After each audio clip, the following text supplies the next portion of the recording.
around here has got a vehicle. I mean, look at us. We're all 18-year-olds. I mean, but you know, with every vehicle, you know, there's maintenance. I mean, such as, I will show you if my cameraman will come to the hood with me. Oh boy, doesn't that scream horsepower right there. Well, I mean, the very first thing you should do is check your oil. So, you take this out. This is called the dipstick. Pretty straightforward. Sometimes a little hard to get out. I mean,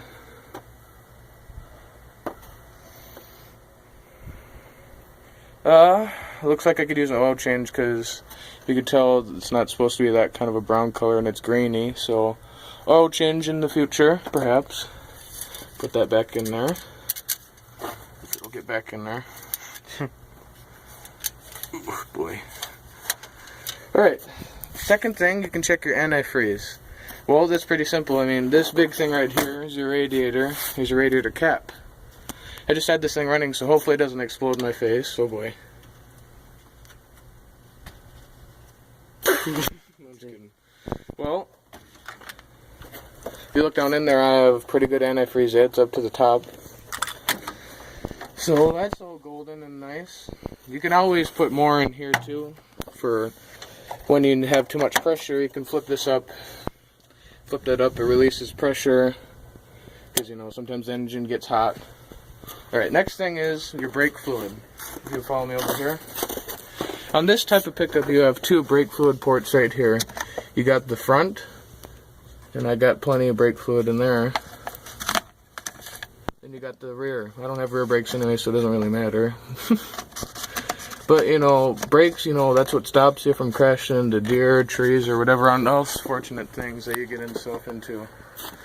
Well, moving along, next we have is the tranny fluid. And if you would follow me over here, the tranny fluid stick is right here. And we'll check that real quick. Wipe it off quick and stick it back in there. You're actually supposed to have your vehicle running while checking this, but that's just extra equipment. Good enough. I mean, it'll buff out. Don't worry about it. Alright. Moving along again. Next is our carburetor. I have an older vehicle here, so this is your air filter right here. So I'm going to unscrew this right here. Mind me, it might take a second or two. Don't lose that. Then you take this. Ooh, nice. Right, you can get that off to the side. Here's your air filter. You know, obviously mine's horribly dirty. Need a new one, but it'll buff out. Here's your carburetor right here. As you can tell, it's open right now. Then it's closed. Open, closed. If you ever need to prime your vehicle, when you pump the crap out of it, it primes it, so it's easier to start. And especially with an older vehicle like mine, you know, that's going to be like an everyday routine right there. So, safety precautions, put this thing back on so the all 500 wicked horsepower of this machine doesn't go flying through my air filter. How about that? Well, next thing is you can check your wiring. If you come over here, this is your firewall right here. And this is all goofy stuff you don't need to worry about. That's all extra equipment, blah, blah, blah. Battery, obviously, you know, I got brand new terminals.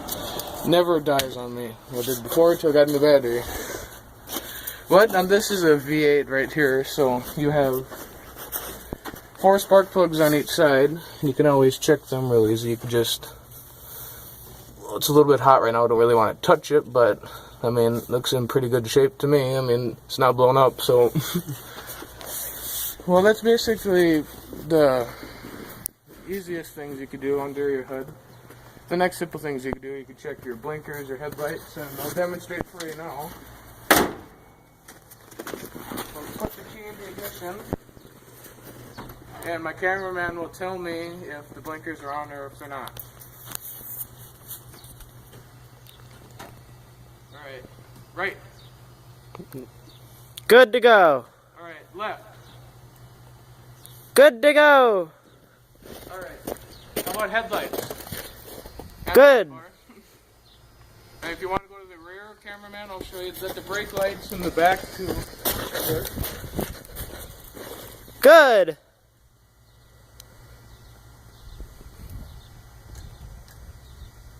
Good. Always, check your horn. Pretty solid. Well, next thing to do is you start this old beast. I mean, it'll take a couple pumps. I had it warmed up a couple minutes ago, so hopefully it will start easier. But the easiest Dodge way to start vehicles like this, turn the key, go like that a couple hundred times, and get her primed up. Then usually it should fire right up.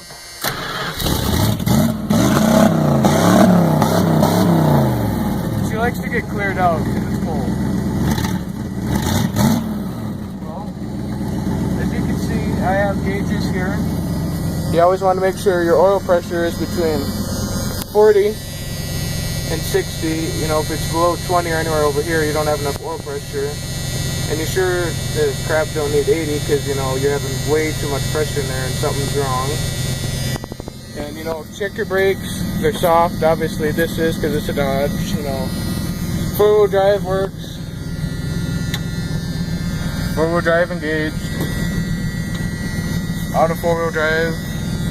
You have the sun visors, all that fancy crap. I don't know how to get more straightforward with this, but all I could do next is burn out